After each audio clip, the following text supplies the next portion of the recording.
Bike electrician நாகர்கோவிலிருந்து Malini. XL100 BS4 high touch model.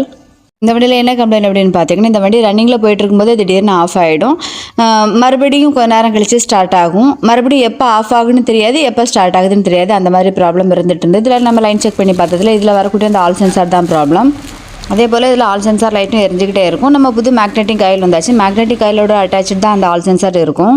வண்டியில் இப்போ நம்ம புது மேக்னெட்டிக் காயில் சேஞ்ச் பண்ணிட்டோம். புது மேக்னெட்டிக் ஆயில் சேஞ்ச் பண்ணின உடனே மேலே எரிஞ்சிட்டு இருக்கக்கூடிய ஆல் சென்சார் லைட் ஆஃப் ஆகாது. நம்ம கீழே 2-3 தடவை ஆஃப் பண்ணிவிட்டு ஆன் பண்ணும்போது ஆட்டோமேட்டிக்காகவே மேலே எரியக்கூடிய ஆல் சென்சார் லைட் ஆஃப் ஆகிடும். நம்ம இப்போ வண்டியை ஸ்டார்ட் பண்ணி பார்க்கலாம். வண்டி சூப்பராக ஸ்டார்ட் ஆகுது. அதே மாதிரி செல்ஃப் நம்ம அடித்த உடனே செல்ஃப் அடிக்குது. பழைய மேக்னெட்டிக் ஆயில் நம்மளுக்கு செல்ஃப் அடிக்காது. மேலே எரிஞ்சிட்டு இருக்கக்கூடிய ஆல் சென்சார் லைட்டும் நம்மளுக்கு ஆஃப் ஆகிடுச்சு. இந்த வீடியோ உங்களுக்கு பிடிச்சிருந்தா லைக் பண்ணுங்கள், ஷேர் பண்ணுங்கள், கமெண்ட் பண்ணுங்கள், மறக்காமல் சப்ஸ்கிரைப் பண்ணுங்கள். மீண்டும் அடுத்த வீடியோவில் சந்திக்கிறேன். தேங்க்யூ.